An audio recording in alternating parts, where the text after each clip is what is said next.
So I spent the last 3 weeks with my CEO clients, and my biggest takeaways I think will surprise you. When we started this mastermind, we wanted to build a business that not only helped chiropractors build a job for themselves where they can make an income, but beyond that, we wanted to help them build a life for themselves where they could put more money in their pocket, get more free time on their calendar, and build a real business.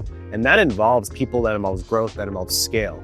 And so as our program grew, we knew that we needed a higher level program, and that is where the CEO program came into play. The CEO program, it is a boardroom. So 3 times a year, our CEO members, no more than 12 in each group, businesses, come into a room and we go hot seat. One by one, each business gets about 1 to 2 hours to speak through whatever problems they're having. We talk through the issues and we get to the real root of the problem with then some action items, which I'll talk about in a second. Prior to showing up for the CEO event, each business is required to do a prep document that is about 14 pages long. Usually takes them 4 to 6 hours. It is going through marketing, sales, finance. It is helping them to get clear on what their problem is, what they think their problem is, and then what they're optimizing for within their business. You see, at the higher level of business, beyond just getting more new patients and raising your price, which is all rudimentary and needs to happen, what we need our business owners to do is learn how to think like business owners. Because as the CEO of a company, you realize that one decision gone right can make 6 figures, even 7 figures for your business. One right hire, one leadership initiative that you take in your business at a higher level, it can explode the business. And so making sure that we're spending time to get really clear on that, similar to a clinician where we spend all the time doing the assessment with the idea, if we can just fix one problem for this patient, they're going to get an unbelievable outcome. We think about the same in the business. So I'm gonna go over 3 of my biggest takeaways from working with these high-level business owners, because I think it'll help you grow your business as well. My first takeaway involves simplicity. So I talked about all of the challenges that I purposely ask my CEO clients to do. I ask them to spend 6 hours on a prep document. I ask them to think long and hard about the problems in their business. I ask them to dissect their own problem, and it gets very, very complicated. And then they show up and they're on a hot seat where I question everything that they're telling me, their beliefs about it, the budgets that they've created, what they're optimizing for, and it gets very, very, very, very complex. The goal by the end of it is to give them 1 to 2 major takeaways that they can go and take action on over the next 90 days, that if they just nail that, everything else in the business will be solved. The goal for us a lot of times in business is to work through all the BS. It's to have the conversations with people. It's to make sure that we do our work. It's to make sure we're using AI. It's to make sure that we know what we're optimizing for and get through all of that crap. And then at the end, we're gonna get to a very, very simple solution. And I know that I've reached that with my CEO members when they walk in and they've got 1,000 things. And at the end of it, I tell them, go do this. And they will say to me one thing, and it's a question. And they say, is that it? And I say, that's it. Because they think they have to do so many things. They think it's going to be complicated. But my job is to coach them through to the point of getting it to be so simple. Because the biggest challenge that business owners have is not having a lot of things to do. It's doing one thing at an unbelievable level, AKA executing. And so if you're out there and you think you have 1,000 things that need to happen in your business, you're wrong. You don't have 1,000 things. You have one thing executed at an unbelievably high level. And then once you fix that, then you move to the next problem. You might call it a bottleneck. You might call it a stuck point. You might feel stuck in your business. But if you can execute on one fix in your business, it's going to help your business move forward at a significantly faster pace than looking at the business and the thousands of problems that it has and trying to solve them all at once. If you try to solve all of them at once, you will actually solve none of the problems. For point number 2, it's actually quite similar to point number 1. And the fixes oftentimes become taking action in a way that feels almost too easy, but it's often uncomfortable. And so we had one of our highest level members who's on pace to do about 7 figures this year, a business that started at $12,000 a month 2 years ago and now on pace to go over 7 figures. And they have a team of 6 and they have a location and they have business partners, and it's very complicated. And we got through all of the prep document and we got through all of the conversation. And at the end of it, my only takeaway to them, my only action item was to spend their marketing budget.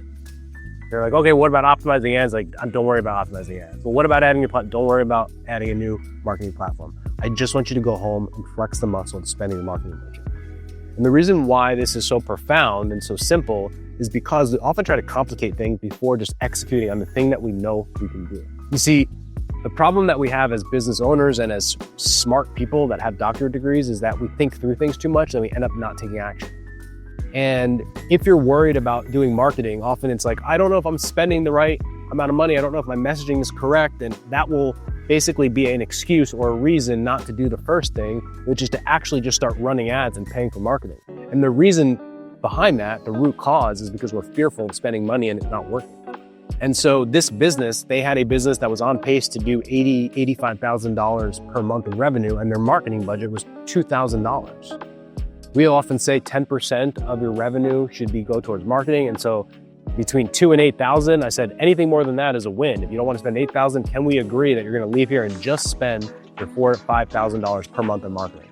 And so how do you do that? We go, they're already running some ads, but can we just double the ad spend? Can we run a second ad? I don't care about the quality. I just want you to flex the muscle of being able to run more ads.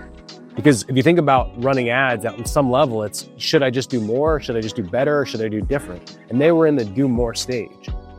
And the goal for them, again, at the end of the day was so simple. It was like, I don't need you to create anything new. I don't need you to work on your messaging. I just need to go back into the platform and have them be Instagram. And I just said, just go spend your budget. Now, the cool thing was 3 months later, and I didn't know this was gonna happen, they came back and magically it worked. See, the most simple solution that I knew they could, the next day, they could just go press a button and the budget would go up, that they could be unbelievably successful doing it.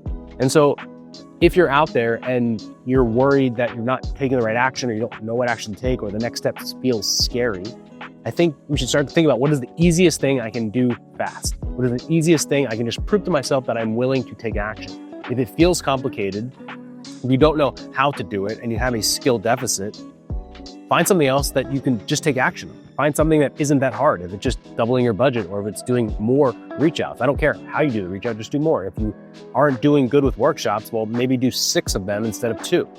Sometimes just doing more of the same thing will get you moving in the right direction. And we call this a law of inertia. An object in motion stays in motion. So if you're taking action, take more action. If you're doing a workshop, do 2 or 3 or 4 workshops. If you're spending money on Instagram, just spend more on Instagram. And then later we'll worry about fixing it. So the easiest solution to take action on is the thing that I want you to take away from this. My next biggest takeaway from our CEO sessions was the best compliment I gave to a few of them was, please do not give anyone else advice. And for you guys listening to this podcast or watching this video, just be very careful with who you're asking advice from. And the reason why is because some of my best members have made decisions that, quite frankly, no one else should do. We have some businesses there that have business partnerships. It's a wonderful partnership. It's a beautiful partnership. But the reality is 9 out of 10 times partnerships fail. Dave Ramsey says the only ship that doesn't sail is a partnership because it's another relationship. It's another marriage. It can get very complicated. And so I have people come to me and say, hey, who do you know that's have a successful partnership? Can I go talk to them? And I'm like, you can talk to them, but the things they're going to tell you are not going to be relevant to you because they are extra special people. They are unemotional. They make great decisions. There's a level of respect. There's a level of clarity that, quite frankly, 9 out of 10 people don't have. And so the things that they tell you that come easy to them don't come easy to most people. And so if you're listening to this, again, just be very careful of who you take advice from. It isn't that they don't know what they're talking about. In fact, that they're too good at what they're talking about. They don't understand the method to their own madness because it just comes so natural. Another example is one of my longtime mastermind members. He graduated from chiropractic school and he immediately opened a practice in Florida, and he started day one with 0 new patients, 0 revenue, with $4,000 rent on a 5-year lease that he personally guaranteed. Nobody should go take advice from him. The only advice should be don't do what I did. Now, again, he happens to be extra special. He is someone that could do that and survive. He is someone that tolerated that level of risk, that level of uncertainty, would live on absolutely nothing until it worked. The beautiful thing is now it's worked tremendously. But again, if anyone came to him for advice, the only advice that he should give to them is don't do what I did. And my last example of be careful who you take advice from is one of our other clients. He just randomly said to me one day, he's like, I don't understand why people are burnt out when they get to about $30,000 in revenue in the rehab chiro model. He's like, I'm tired, but I'm doing 60,000 by myself. I was like, because you're a workhorse. And so again, you giving someone advice on you being a workhorse is bad advice because most people would jump off a bridge at have to do that amount of work to do that amount of revenue. Most people can't do that, but that's your unique ability.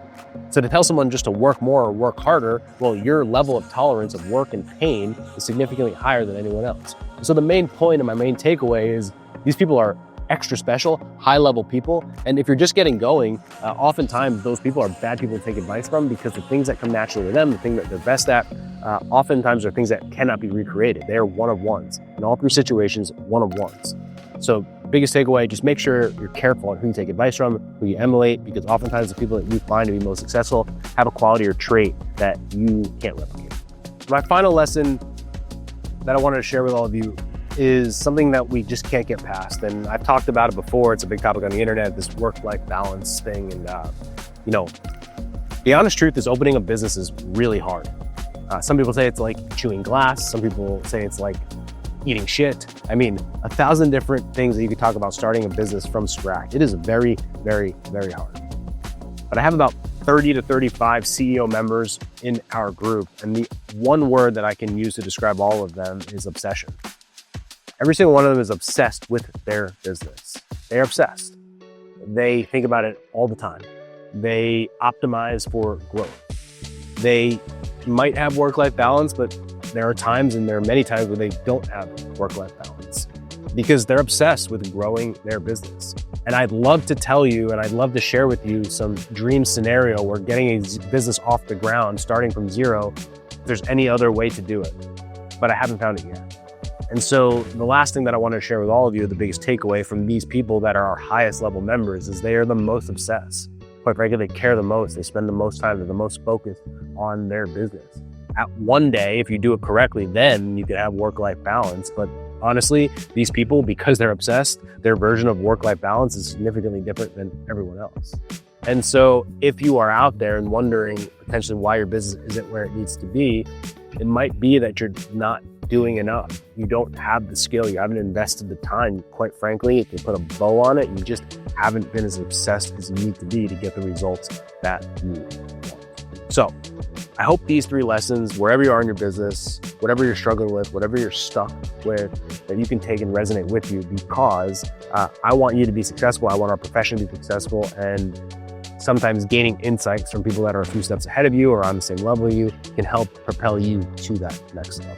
So if you want to be in a room with people like this, I'm hosting a live event in New Jersey on September 13th and 14th. We have a ton of speakers coming in. We have a ton of amazing topics on AI and leadership and 1,000 things. But more important than that, it's the community, the people you spend your time with. And these people that I'm talking about will be in that room. And oftentimes the best thing that you can do is get in the room, and the sessions will be great, but the conversation you'll have between sessions, at the bar at night, at dinner, are the things that are going to take you from where you are to where you want to be. You'll leave energized, you'll leave with an action plan, and it'll be an amazing 2 days where you can finally have a plan to put more money in your pocket, get more free time on your calendar, and finally build the practice of your dreams. So if you're interested, go down into the show notes, click the link, and I hope to see you in September at our live event.